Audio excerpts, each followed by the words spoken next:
2025 ಜನವರಿ 17ರಂದು ಮಂಗಳೂರು ನಗರದ ಕೆಸಿ ರಸ್ತೆ ಬಳಿ ಇರುವ ಕೋಟೆಕಾರು ಕೃಷಿ ಸಹಕಾರ ಸಂಘದ ದರೋಡೆ ಪ್ರಕರಣ ಸಂಬಂಧ ತನಿಖಾ ತಂಡವು ಜನವರಿ 20, 2025ರಂದು ತಮಿಳುನಾಡಿನಿಂದ 3 ಬಂಧಿಸಿದೆ.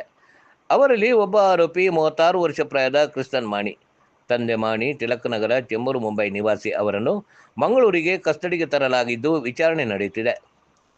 ಆರೋಪಿಯಿಂದ ಲಭಿಸಿದ ಮಾಹಿತಿ ಮೇರೆಗೆ 2025 ಜನವರಿ 21ರಂದು ಮಧ್ಯಾಹ್ನ 4:20ಕ್ಕೆ ಉಳ್ಳಾಲ ಪೊಲೀಸ್ ಠಾಣಾ ವ್ಯಾಪ್ತಿಯ ಅಲಂಕಾರಗುಡ್ಡೆ ಕೆಸಿ ರಸ್ತೆಯ ಬಳಿ ಸ್ಥಳ ಪರಿಶೀಲನೆ ನಡೆಸಲಾಯಿತು. ಈ ಪರಿಶೀಲನೆಗೆ ಉಳ್ಳಾಲ ಪೊಲೀಸ್ ಠಾಣಾಧಿಕಾರಿ ಶ್ರೀ ಬಾಲಕೃಷ್ಣ ಎಚ್ಎನ್, ತನಿಖಾ ತಂಡದ ಸದಸ್ಯರು ಹಾಗೂ ಆರೋಪಿಯ ಉಪಸ್ಥಿತಿಯಲ್ಲಿ ಸ್ಥಳ ಪರಿಶೀಲನೆ ನಡೆಸಲಾಯಿತು. ಸ್ಥಳ ಪರಿಶೀಲನೆ ಸಂದರ್ಭದಲ್ಲಿ ಆರೋಪಿ ಕ್ರಿಸ್ತನ್ ಮಾಣಿ ಕಸ್ಟಡಿಯಿಂದ ತಪ್ಪಿಸಿಕೊಳ್ಳಲು ಪ್ರಯತ್ನಿಸಿದ್ರು.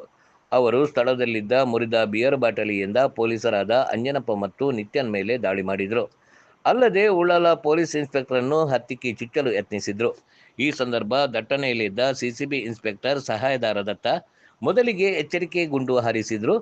ಆರೋಪಿ ತಮ್ಮ ದೌರ್ಜನ್ಯ ಮುಂದುವರಿಸಿಕೊಂಡ್ರು. ಇದರಿಂದಾಗಿ ಆರೋಪಿಯನ್ನು ನಿಯಂತ್ರಿಸಲು ಸಿಸಿಬಿ ಇನ್ಸ್ಪೆಕ್ಟರ್ ಅವರ ಕಾಲಿಗೆ ಗುಂಡು ಹಾರಿಸಿದ್ದು ಅವರನ್ನು ತಡೆದು ಕಸ್ಟಡಿಗೆ ತೆಗೆದುಕೊಂಡ್ರು. ಈ ಘಟನೆಯಲ್ಲಿ ಉಳ್ಳಾಲ ಠಾಣಾಧಿಕಾರಿ ಶ್ರೀ ಬಾಲಕೃಷ್ಣ, ಸಿಸಿಬಿ ಸಿಬ್ಬಂದಿ ಅಂಜನಪ್ಪ ಮತ್ತು ಉಳ್ಳಾಲ ಠಾಣಾ ಸಿಬ್ಬಂದಿ ನಿತ್ಯನ್ ಗಾಯಗೊಂಡಿದ್ದಾರೆ. ಗಾಯಗೊಂಡ ಸಿಬ್ಬಂದಿಗಳು ಹಾಗೂ ಆರೋಪಿ ಅವರನ್ನು ತಕ್ಷಣ ದೇರ್ಲಕಟ್ಟೆ ಎನಪೈ ಆಸ್ಪತ್ರೆಗೆ ದಾಖಲಿಸಲಾಗಿದೆ. ಈ ಸಂಬಂಧ ಉಳ್ಳಾಲ ಪೊಲೀಸ್ ಠಾಣೆಯಲ್ಲಿ ಪ್ರಕರಣ ದಾಖಲಾಗಿದ್ದು ತನಿಖೆ ಮುಂದುವರಿಯುತ್ತಿದೆ.